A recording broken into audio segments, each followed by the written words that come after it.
Hello, hello, hello, my beautiful people. How y'all doing out there? Before we get started with today's show, I want to say welcome to or welcome back to Sunshine on Wheels, the talk show, with our new segment called Let's Talk About It with co-host DJ and Kimberly. And before we get started, I would like to first say thank you to 100 Shades of Diversity, Dr. Barrington, and also GRTV for allowing us this opportunity to be on their platform. So, before we get started, DJ and Kim, how are you feeling? We're great, thank you. Thank you for having us. Glad to be back. Round two. Let's take it in. Ding, ding, ding, ding, Bob and Weed, Bob and Weed. Woo! I think I'm not going to lie, you all. I think that this is going to be like maybe a two-parter, and we're just going to be scratching the surface of this because we have two great topics, and one topic which is that came from one of our family, our friends, our members of the clan, Thomas. And he made a statement during one of our previous shows that asking, why do people abuse the system that don't need it? So that's one of the things we're going to talk about. And I do believe that that's going to take up the entire show, but we shall see. And then the second topic we're going to talk about is don't take advice from someone you wouldn't trade places with. So, DJ, oh, hello, Captain Jack. He's here in the building.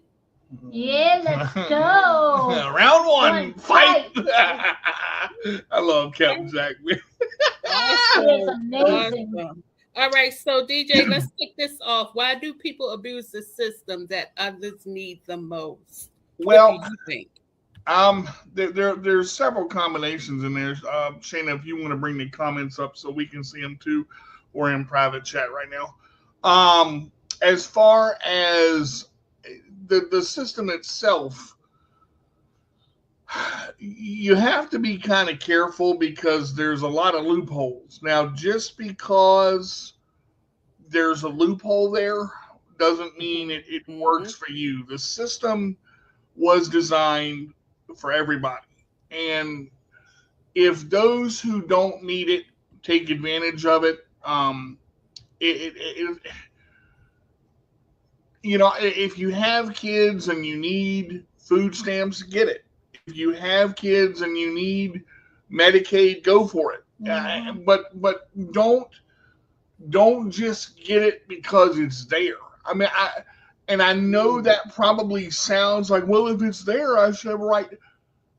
There has to be a need for it. There has to be, because I realize power chairs and medical equipment are expensive. Yep. And Shana, just to clarify, I was talking about on the right hand side there. We can't see the comments coming up as they come in because you've got it on private chat right now. So just go over to your middle section there that says comments, and we'll be able to. I don't know if I can do it. Hold on. Yeah, because I got it. Yep. I got it for you. Hey. All right, you can unhighlight Captain there now. We can see them, and as they come up, we'll get them. Okay, cool. But I think a lot of it has to do with people want something for nothing, and I hate to say that, but our society, and it has gotten so bad of, why do I have to pay for anything? If the government system's there, I'm going to take advantage of it. They're not going to check anyway. I'm going to lie about it. That doesn't make it right. And that hurts everybody in the system that needs the help. An average power chair is between $22,000 and $35,000. And that's just the amenities as far as recline, tilt. We're not talking about light kits. We're not talking about footrest. We're not talking about all of that. Medicaid doesn't even. I meant Medicare will not pay for. Medicaid sometimes will. Sometimes if the chair package is included, which a lot of them are including it now, Medicaid will pay for it. Medicare is different. Medicare is 80-20. You have to pay, they pay 80%, you have to pay 20% out of pocket. My chair was $22,000, almost $21,000. I had to pay $2,200 out of pocket. Mm-hmm. Matter of fact, I had to pay $2,700 out of pocket. That's a lot of moolah. And we don't have that. I mean, that's not an option for us. But again, you can't just pull the money off the tree. You got to get it from somewhere. So there are organizations out there that can help. But if everybody drains them out because they're there, you're not going to have it later. Mm-hmm. Oh, okay. I see where you're coming from that point of view, which is true. I can agree with you. But I think I want to look at it as from a point of view of people who really don't need it, but since they figure they can get it, they're going to use it. Mm-hmm. Meaning, and I'm not trying to be mean and nasty, but I don't see how can someone that sits and eat a lot of food to the point where they're not able to walk anymore, how is that right for you to receive something benefits where you sat there and became that way? Why is it that a person that was born with a disability has it harder than a person that decide they're going to eat their life away? Why is it hard for someone that maybe has their disability later on down the line, and then you're told by Social Security where you're trying to get benefits, you're told that this is because of the disease not having a medical diagnosis for it. This is not considered a disease, or this is not considered something that you would be receiving disability for. How does those two work? One can get it, but the one who really needs it the most can't. Right. And I think society, again, the doctors have made so many conditions for people, eating disorders, all of this, anxiety disorders, all that. Back in the 80s and 90s when we were growing up, there was very little bit about ADD, ADHD, all the DDDDs. It was get off your butt, go outside, get some of that energy back out, come in when the street lights came on, be home for dinner, do your homework, go to bed. Exactly. That's what it was. You don't sit down and keep straight. I'm going to beat your butt and you can go to bed and that's it.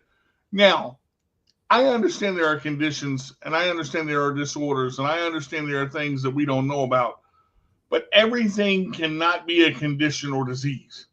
There's got to be some simplicity where somebody has enough self-discipline not to be eating all the time. Now, I understand there is a chronic part of that where stress can do it, where things that happen when life is tough can make it worse. But it's tough for everybody. Exactly. See, people with disabilities don't come with pre-made qualifications. Oh, he's already in the chair. He's going to get Medicaid anyway. No. You got to qualify for that joker. And baby, let me tell you, you got to jump through hoops, crawl through mud, go through fire, run off a building just to get the bare minimum. And then they may look at you and say, oh, you don't look like you need these benefits. So I'm cutting you off. What is a look?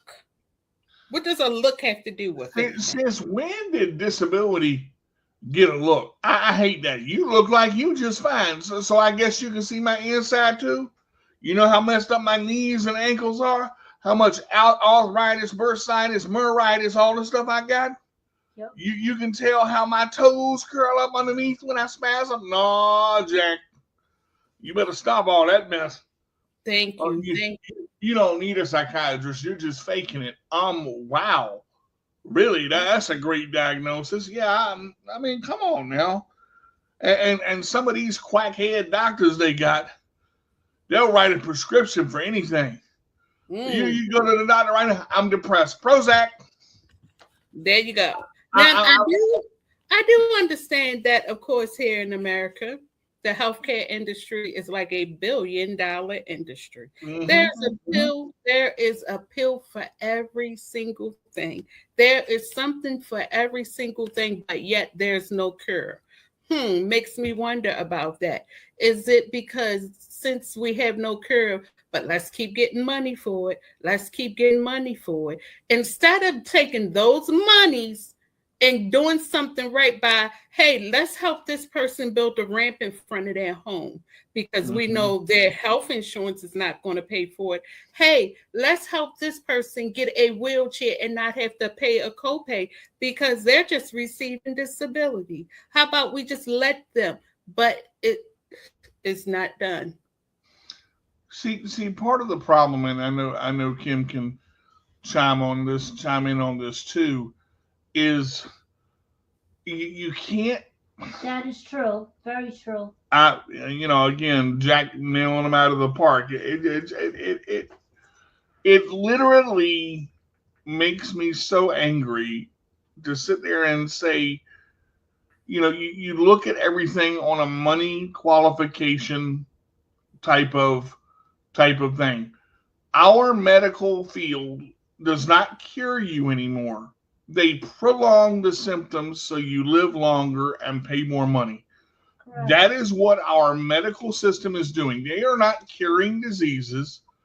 They are researching. They know how to cure cancer. They know how to cure AIDS. You want a classic example? Look at Magic Johnson. Magic Johnson was one of the first people known to have AIDS as a celebrity. Guess who's still living, doing broadcasting right now? Hello, Magic. Because you know why? Magic had money.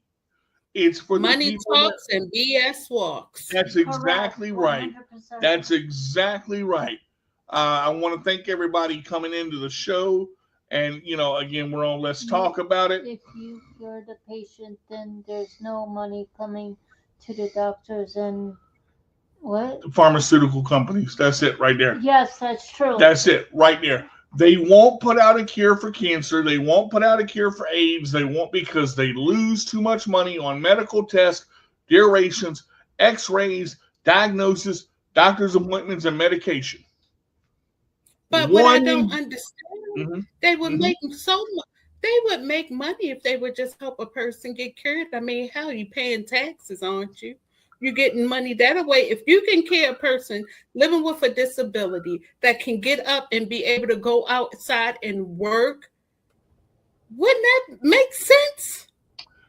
How can and see you're exactly right. You would rather have a person not work, be on disability. I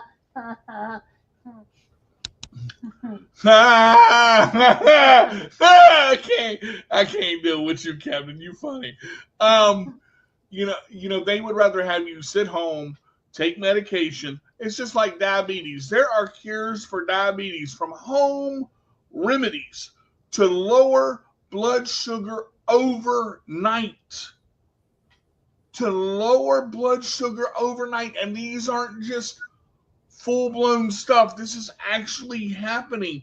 And they're taking the videos down because medical companies don't want to lose money.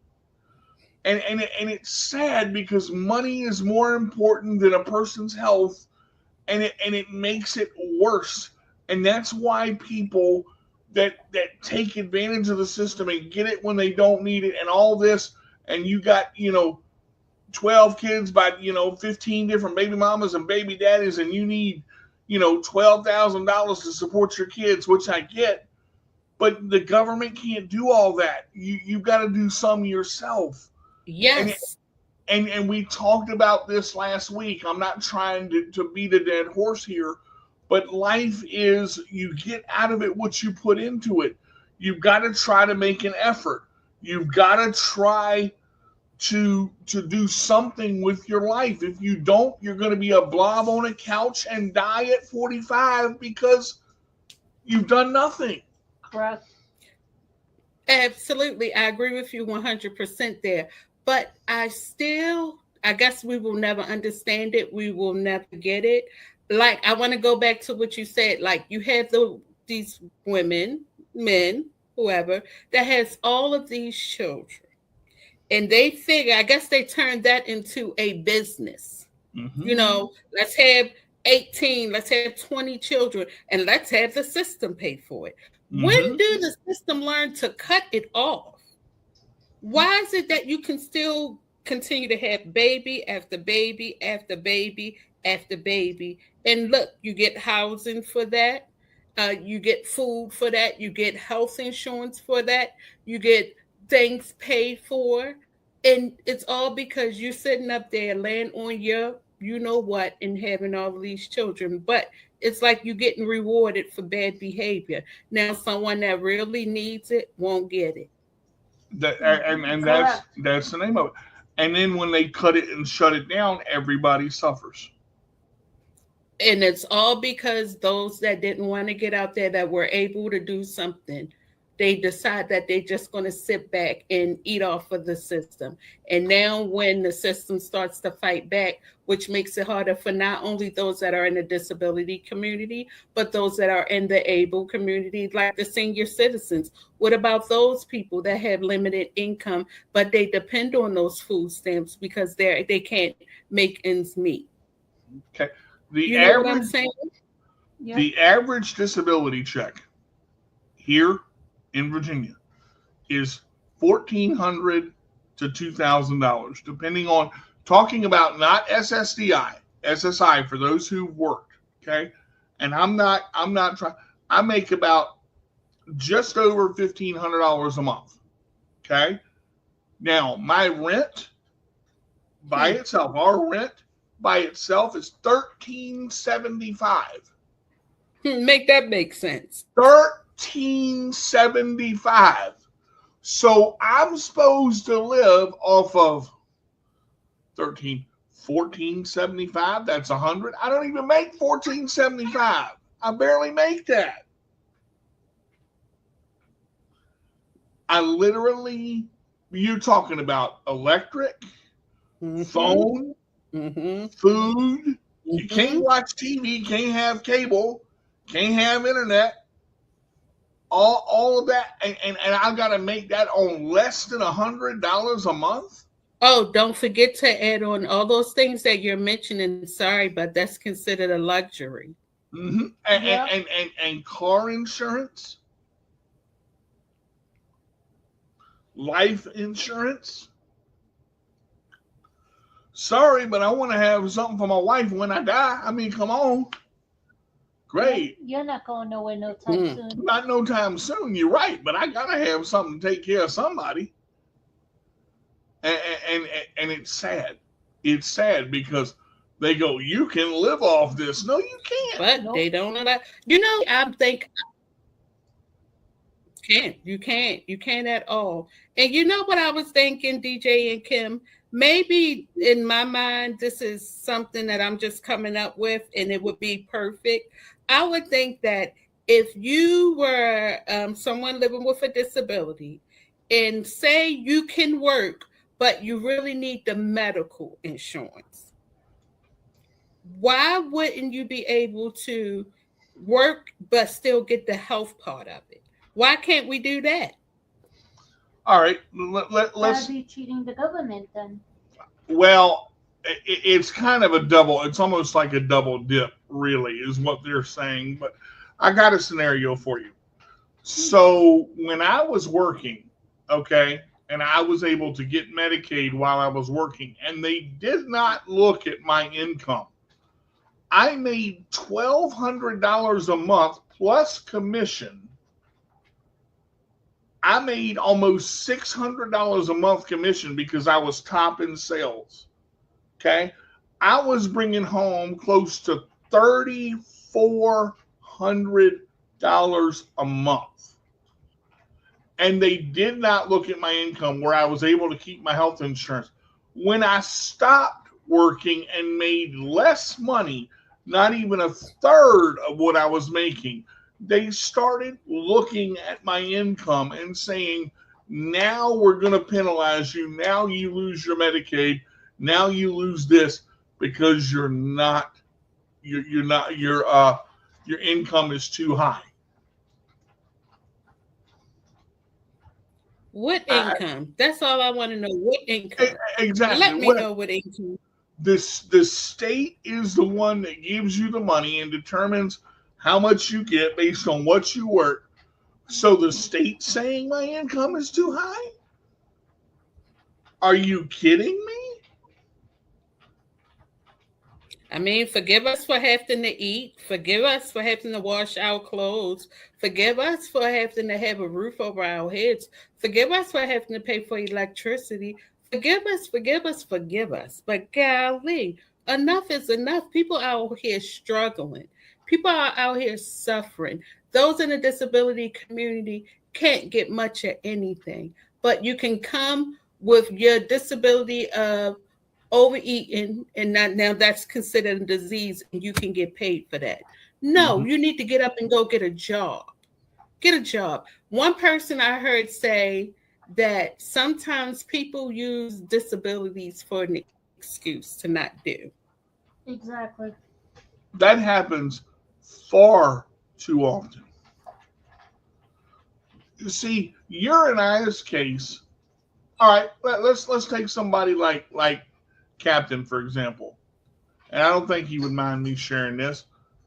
Man has got every arthritis you can have. Arthritis, bursitis, cellulitis, and getting up, knees cracking and back cracking and feet swelling up and working from 8 in the morning until 6 in the evening, working hard, sometimes longer than that. And the job he does is a hard job. When you're a caregiver, it's a hard job because it's a lifetime of caring for somebody, because it's not just bringing them food. It's not just getting them to their appointment. You're attached to this person because they're your responsibility, and it's hard. You have to care to be a caregiver. And some of these caregivers they got now, shoot. DJ, that's a whole segment by itself. I can tell you right now, maybe we got to do a series on caregivers. Not all caregivers are like this, but let me tell you, I've had some in my day, and I don't even know what in the world they're here for. But that's another story for another time.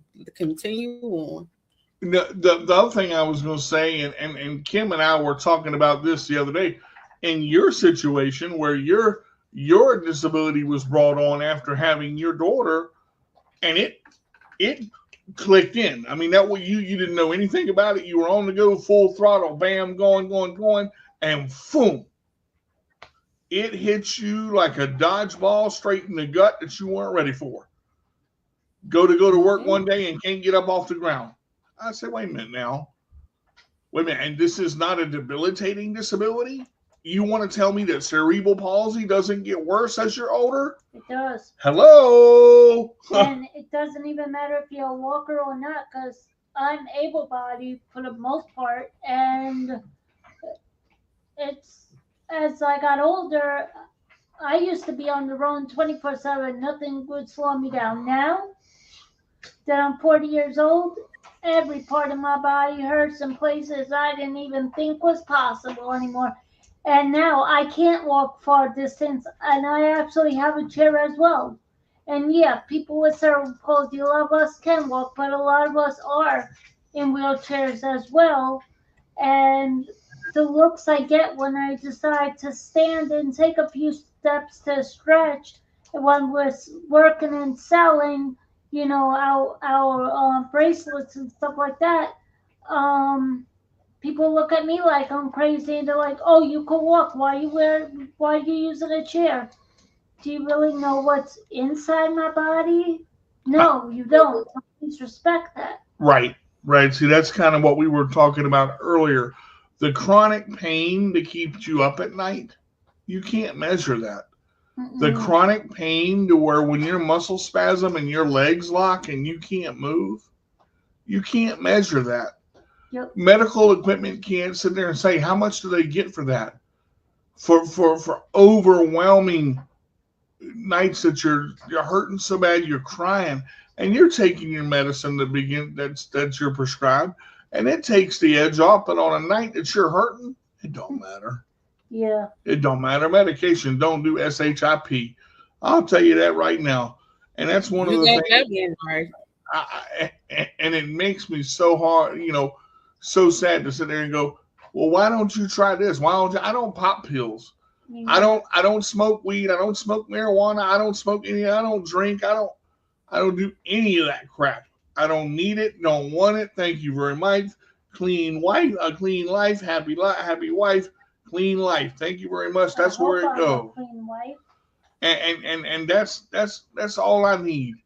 But sometimes, my foot hurts so bad when I take off my shoe. My wife has to help me straighten it because I'm 44 now, and it goes from cold to hot, the cold, the rain, the snow, the hot, and your body is freaking out. It's like Anne Hesh. I'm out. I'm in. I don't know what I'm gonna do. Right. Right. The weathermen are spinning the wheel, going, I don't know what's gonna happen. They can't predict the weather anymore. And they can't. I guess they can't predict who really needs assistance and who really don't at this point. And again, as I said earlier in the show, we want to thank everybody for coming in. We're live talking on Sunshine on Wheels with Let's Talk About It. We want to thank GRTV 25 in Michigan for allowing us to be on the platform. Thank you guys for coming in and commenting. And we're talking about, why do people take advantage of the system? And don't take advice from someone you wouldn't trade places with, which is a topic that we're getting ready to go to. But to kind of close up taking advantage of the system, here's what it's going to come down to, and you've got to be very careful. If people keep doing this, eventually it's all going to be gone, and nobody is going to have anything, and there's going to be millions of homeless people on the street. It said it that way. And that's the way that it's heading. It's horrible. Gas prices in 2 weeks are going to reach $6 a gallon. $6 a gallon. That is crazy. But because people will pay for it, they're not going to drop it back down, because once you go up, they know what your threshold is. They know they take up what they know you need the most: food, electricity, housing, all the things that is important to a person. They hike it up, which makes no sense at all. But I wouldn't say it's the world we live in, because it has nothing to do with the world. It's the people that's in the world. And I tell you, these are some very special people. It is corporate greed. Gas prices should be around $1.50 a gallon, $2 a gallon. I mean, we're talking about corporate greed because companies have to make money. It's all about the almighty dollar. Mm-hmm. So that basically sums up, don't take advantage of the system, because pretty soon the system that we have in place is going to crash and it's going to be gone. Because the money... Let's see how corporate can handle that. Because the money has to come from somewhere. Sorry to cut you off there, sis. No, you're good. You're good. So what's our other topic? Don't take advice from someone you wouldn't trade places with. Now, this one, Shana, you came up with, and I'm interested to hear your thoughts on this one, because you asked me about it, but it sounded really interesting, and I just want to kind of get your 25 cents on this. All right, let me just give you a couple of cents on this topic and why I chose this topic. Okay, one reason why I chose this topic, because I was air hustling. I air hustle from time to time. I'm a little nosy. And someone was sharing advice with the other person that was on the other end of the phone, and was telling them not to pay a full bill. Mind you, I'm on a mobility bus, and 9 times out of 10, this person income is limited. It may not be, too much. And then I heard them say, do not pay the bill in full, only pay half of it so you can have money left in your pocket. And the person said, well, what I'm going to do when the next bill come in, because I don't receive that much income. And I'm just sitting here and listening. And then after a while, I stopped ear hustling. Then I played back the conversation in my mind. And I said to myself, if your income is limited, and if you know that you can only pay this bill in full, and you know that you can't pay any late fees or anything like that, pay the bill in full. Don't pay half and have money left in your pocket. What sense does that make? And I'm saying to myself, I would not trade places with this person that's giving this information. There's a couple of ways to look at this. And Captain, if you're still on here, maybe you can shed a little light with that gigantic pirate brain of yours, because I know you got some wisdom in there somewhere. It's behind the feather on your left ear, I'm pretty sure. Let me ask you this. If we as people are looking for advice from the wrong people, and it harms us to start with, where are we going as a society but down? The reason I say that is Shana's exactly right. When you pay a bill and you only pay half of it, and you make a payment arrangement, what they're calculating on the past due of the bill by itself. Once your bill is 30 days past due, and your cycle regenerates, the late fees apply, listen to this, to the total amount of that bill. And some of those late fees can process up to 25% of the entire balance. Okay, so not only that, you're paying a reconnection fee, a late fee, a service fee, all these other fees. You know that commercial you see on TV with the DoorDash and the delivery fee? You eat here often fee. We knocked on your door fee. Your house look pretty fee. You use our paper fee. All these fees and stuff starting adding up, and you are paying more in fees than your bill itself. So I believe Shana is right. If you have the means and you can pay the current standing balance, pay the current standing balance. And folks, personal experience, don't use credit cards. Ha ha. Ding. Hit it. Tell them why they shouldn't be using them, DJ. Don't use it. The average credit card, 37.5% interest. 37.63. Ooh. The lower ones are 31. You might get one with 7 or 8 if it's through your bank, maybe. But them late fees, Jack, you go over your balance, folks. Just because look, if you have a $2,000 credit limit and you use 50% of your credit balance, your score is going to be impacted. Know about the credit cards you're using. Research them. Check with your bank.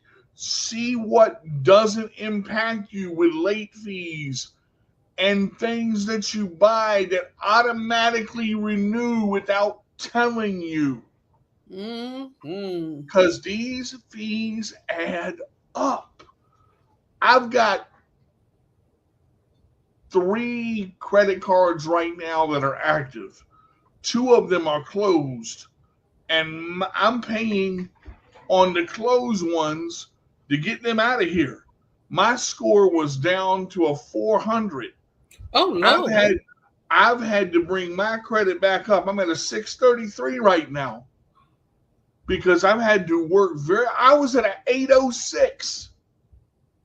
When I bought my chair, there was a 24-month agreement that I had to pay it off. Mm-hmm. But I didn't read about it. I just said, okay, no problem. No problem. That 24-month agreement hit, all the interest from them back payments went on the card. $724. Boom. Read the fine print, folks, because it will tear you a new one.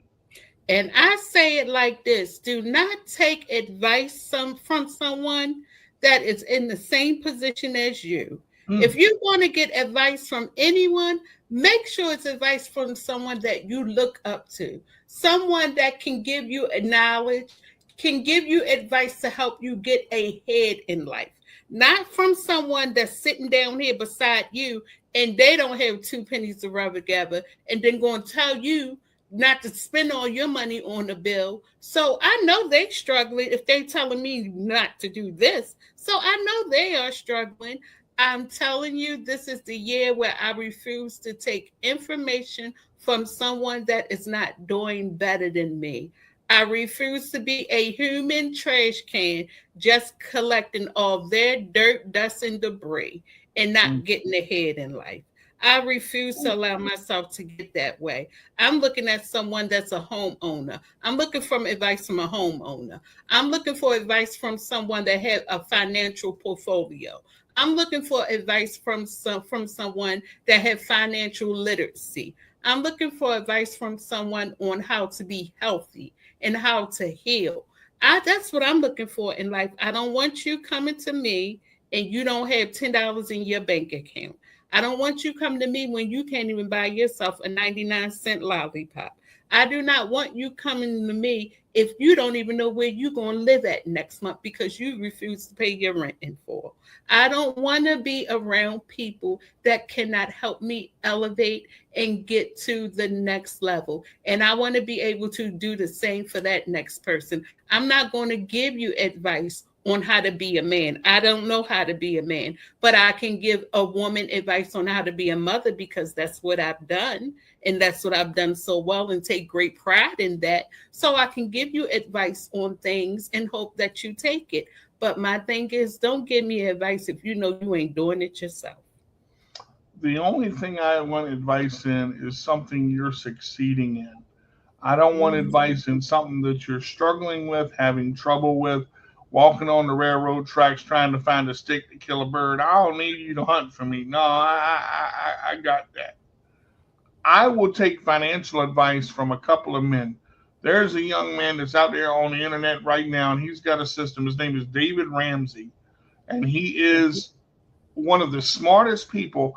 He came up with the envelope system. And I was at church, and I saw a series on David Ramsey, and I also saw a series on John Bevere and a couple others that had some great money techniques. Now, I'm not going to offer too much here, but I do want to touch on this. If you start when you're very young and you are in your, I'm going to say your teens from 18, from 15 on, if you get a summer job at 16 years of age, and I believe it's 16 and 8 months now that you can work in Virginia, 16 and a half, something like that. When you take your check, the first check that you get, take a portion of that check and put it in the envelope and don't touch it. I don't mean put it somewhere where you know where it is. Put it somewhere and forget about it. And each month, continue to do that. Every check that you get, take a portion of that check and save money. Because if you want to buy a house, if you want to buy a car, you have to have a lot and a place to put that car on. If you don't have a place to put it, you can't buy it. Steve Harvey said that. Look him up. That man knows knowledge. He knows about planning. He started from the bottom. He's been homeless. He's had nothing. He's been homeless twice, lived in his car for 3 years. That that man has been through it. I follow him and I listen to his advice because he's a motivator, a public speaker, a man that knows what to do. David Ramsey is the same way. Take your money and save it. Don't spend it just because you can. Yep. I had to learn this the hard way, taking advice from people and not listening and being stubborn. There's a twofold sword here. When someone gives you advice and you don't take it, my brother gave me advice, told me what to do, and I didn't do it. That was my fault when I was in my 20s. I was stupid. I made stupid financial decisions because I thought I knew what I was talking about. I hurt myself twice. Been down at the bottom. Never been homeless, thank God. Never been homeless. Always had food on the table and always had a mom who cared about me and was there for me. Paid mom back. Didn't take me 20 years. When I borrow money from somebody, I pay them back. When I take money from somebody, I pay them back. That is honor. When you have a debt, you pay it. Honor. And you can ask my buddy Steve. Every cent from him, I paid back. Every single cent, I pay back. And I try very hard to pay back because people need that money. And if you don't take advantage of them, they'll be there to help you out the next time. Shana's the same way. Shana will give you the shirt off her back, but don't take advantage of it because she'll leave you right in the dirt. You will. And you have to, because it's these leeches that come out and say, oh, let me get a few dollars. I'll get paid next week. No, you don't. No, you don't, because all you're going to do is blow your money on whiskey, weed, and women and everything else, and then you ain't going to pay nobody nothing. And don't tell me you're going to be any different because you know how you're going to be. You know how you're going to set your mind. You know what you're going to set your mind to. My wife will do anything I ask because she trusts me. But she doesn't just trust me with her. She trusts me with the finances. Every month I budget. I have to. Because when you become married, you have to budget as a man and as a couple. It's no longer you. It's us. It's us. And that's another thing that hurts disabled people.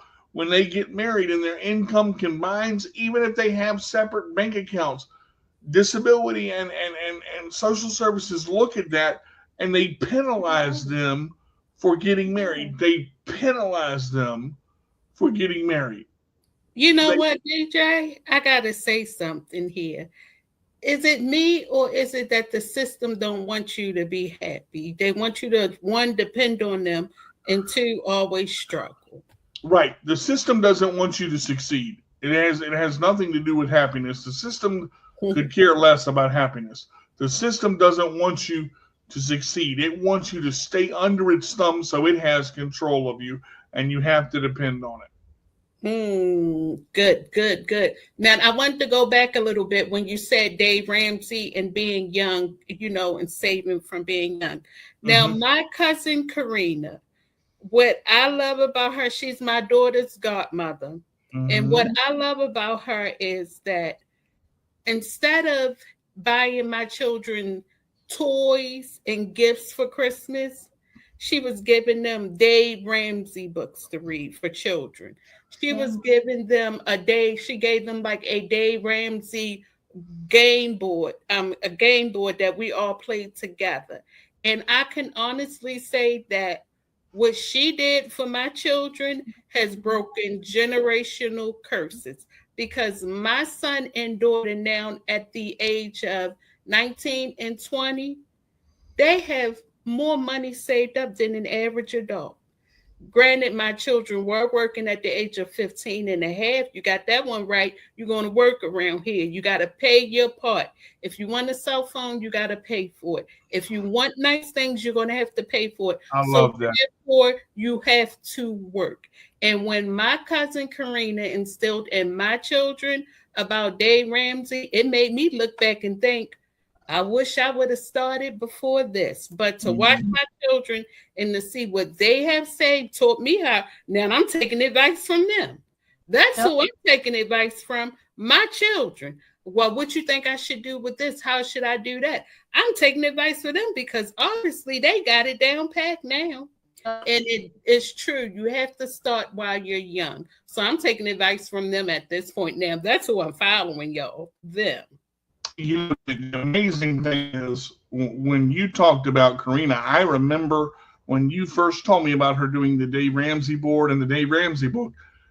When you plant the seed of success in a young mind at a young age, it does something for them, about them, to make them succeed as an adult.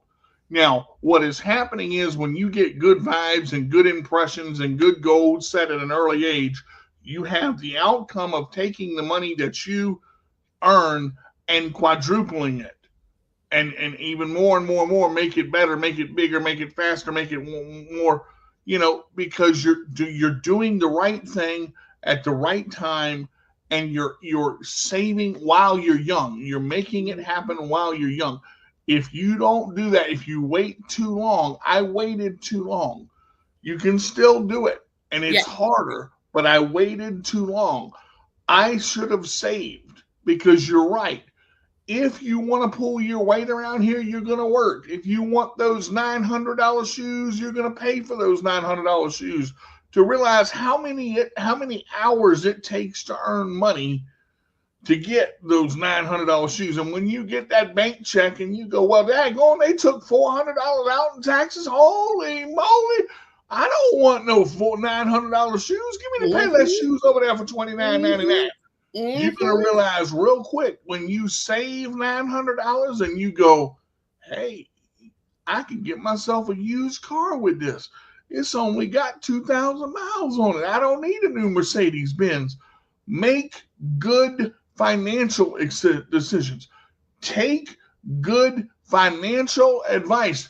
Don't go to somebody on the street with change in the cup learning how to save. Go to somebody who has. Go to somebody who knows what they are doing. And that's all I got to say about that. Well, I would say that, as my son and daughter would say, cash is king. If you don't have enough money in your bank account to put it back, don't spend it. If you get something that's $1,000 and you don't have $1,000 to put back, you don't buy it. Let me tell you something. I purchased an SUV for when my son started driving. And the thing was, well, this is your car, but you have to pay your car insurance and you have to pay the upkeep on your car. I got you the car, you got to take it from there. Same thing with my daughter. I get you the car, you got to take it from there. And one thing that I learned from my daughter, the best advice she can give me, learn to say no.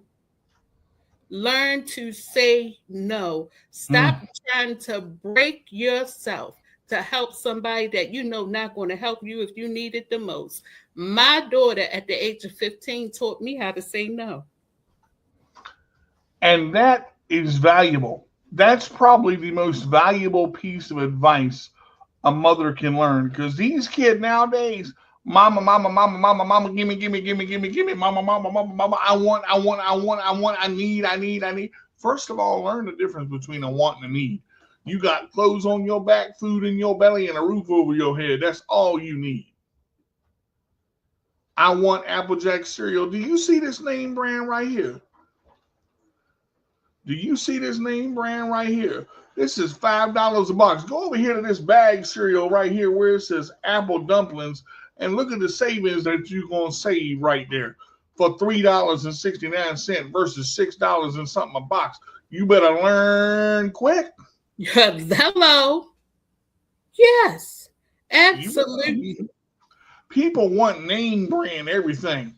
I'll give you an example. We went to CVS right now. We were going to buy Eucerin, the eczema cream. Eucerin is $26 a bottle for 7.5 ounces.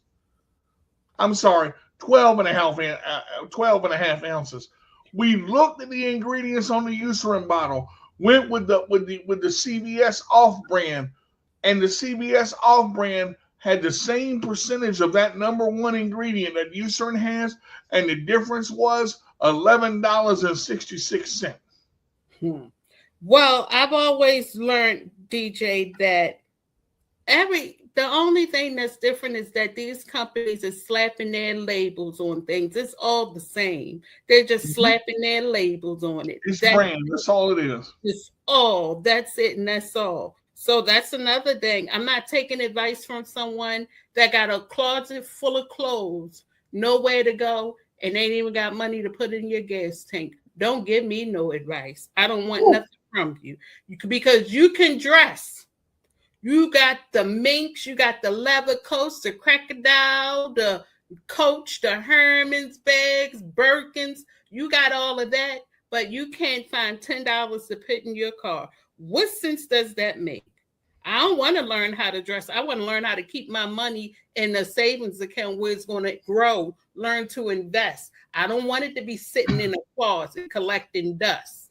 Make that make sense. Let me ask you a question while we close out. Talking about style, right? You got the Gucci bag and the Jordache jeans, and you got the this kind of hat and these kind of shoes. What's style gonna do for you if you ain't got a roof over your head and food in your belly? What's style gonna do for you then? You gonna look good while you fade away? You better think, folks.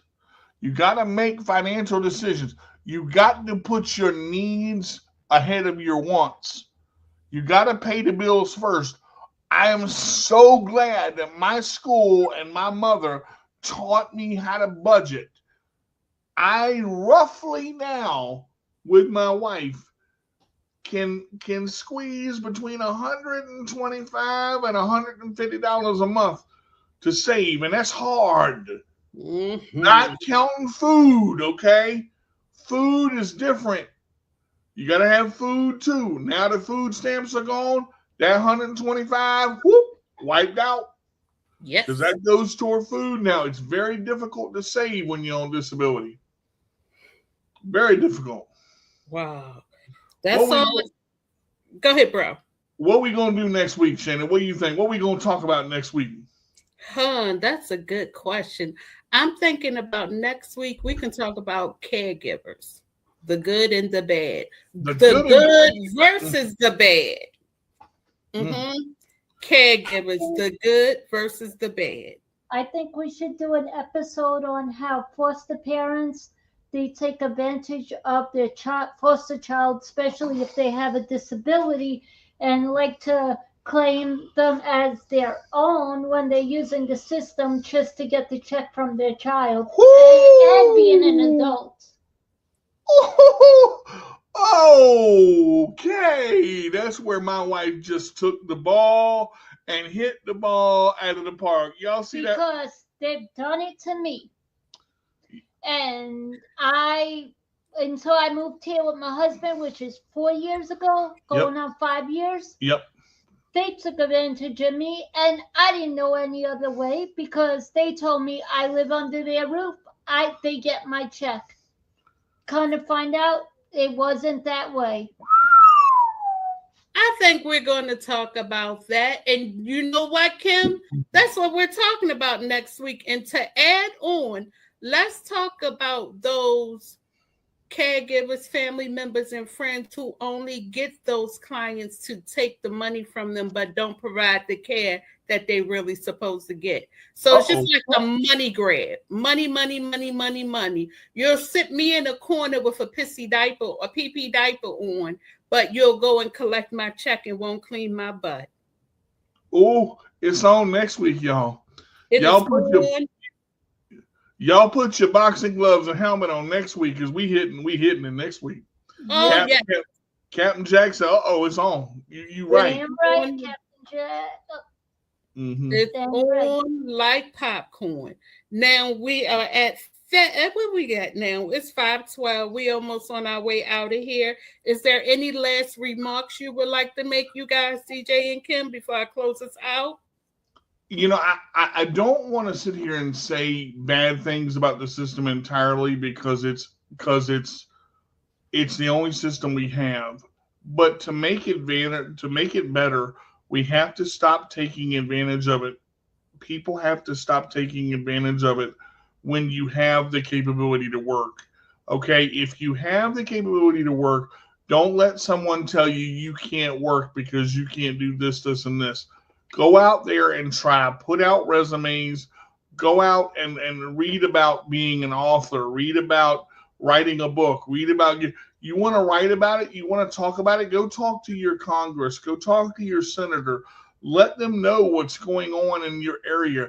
If we're not aware of the problem, we can't fix it. If you want to be part of the solution, get on VR, start a petition, talk to people, get people to sign it. Go for the goal of what you want to do. Don't sit there because you have a disability and think you're too weak, you're too fat, you're too this, you're too that, because people tell you you're going to be nothing.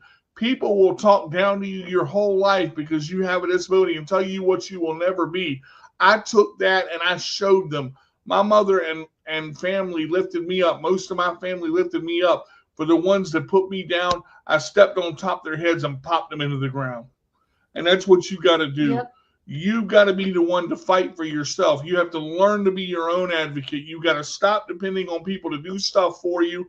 Learn to fight for yourself and learn that if you get hit in the mouth, learn how to move your head the heck out of the way and punch back.